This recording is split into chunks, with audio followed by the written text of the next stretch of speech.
मेरा नाम डॉक्टर सिंधु सुमन है। मैं राजेंद्र मिश्र महाविद्यालय सहरसा में हिंदी की सहायक प्राध्यापिका हूँ। यह वर्ग स्नातक तृतीय वर्ष प्रतिष्ठा के छात्रों के लिए है। आज का विषय वस्तु है हिंदी साहित्य कहानी का उद्भव और विकास भाग 8। इस क्रम में हम पिछले वीडियोज़ में 7 भागों में इस पर चर्चा कर चुके हैं और आज की परिचर्चा का शीर्षक नई कहानी, संवेदना और शिल्प है। इसके अंतर्गत हमने बहुत सारी बातों का जिक्र किया था। अब आगे हम समानांतर कहानी के बारे में बात करेंगे। समानांतर कहानी आंदोलन से जुड़े कहानीकार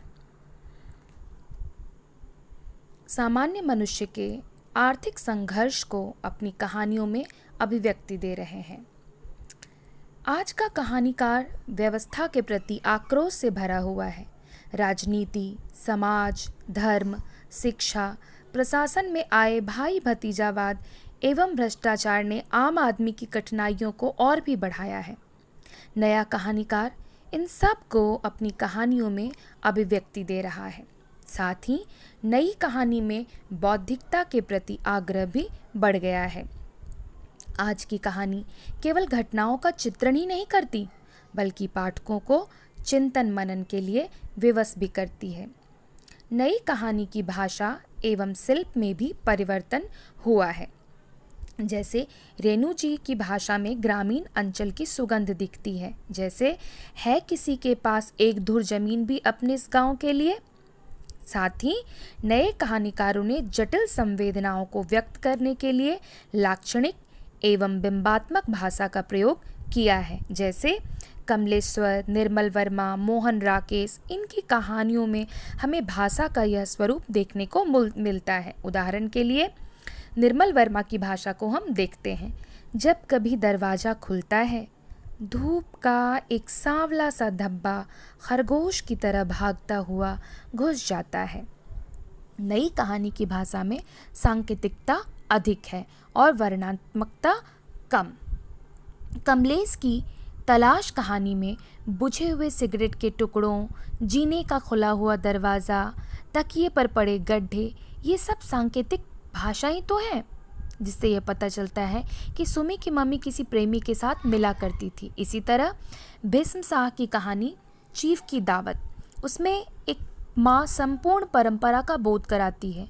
जो परंपरा हमारी दृष्टि में हेय है, वही विदेशियों को आकृष्ट करती है, और जब विदेशी उसकी माँ की प्रशंसा करते हैं तो हमें भी वह मूल्यवान लगने लगती है।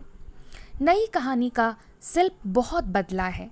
उसने डायरी, रिपोर्टाज, रेखाचित्र, संस्मरण आदि के शिल्प को भी अपनाया है।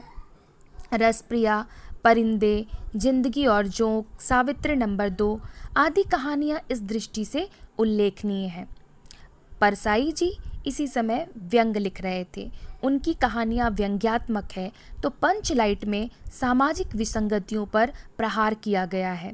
राजेंद्र यादव भी शिल्प के प्रति बहुत जागरूक रहे हैं। शिल्पगत चेतना के बावजूद नई कहानी कलावादी नहीं है। हाँ, इतना अवश्य है कि वे कथ्य के अनुरूप अपने शिल्प में परिवर्तन करती रही हैं। अब नई कहानी के सार पर अगर बात करें तो सामयिक कहानियाँ नगर बोध और महानगरीय जीवन तक केंद्रित हो गई हैं। ग्रामीण पृष्ठभूमि से जुड़ी कहानियाँ अब बहुत कम दिखाई पड़ती है। समकालीन कहानी का फलक बहुत विस्तृत है। जीवन के हर क्षेत्र से जुड़ी समस्या आज कहानी का विषय बन रही है। कहानी को वाद या आंदोलन के घेरे में कैद करने से उसकी शक्तिमत्ता छीनी ही होती है। अतः वास्तविक अर्थ में कहानी वही है जिसमें जीवन के अनुभूत सत्य को साहित्यिक रूप प्रदान किया गया हो। जीवन की कोई ऐसी समस्या नहीं है जो कहानीकार की दृष्टि से छूटी हो। इस तरह नई कहानी के संवेदना और शिल्प का यह अध्याय समाप्त होता है। आगे नई कहानी के उद्भव और विकास के क्रम में हम कहानी आंदोलनों का जिक्र करेंगे। धन्यवाद।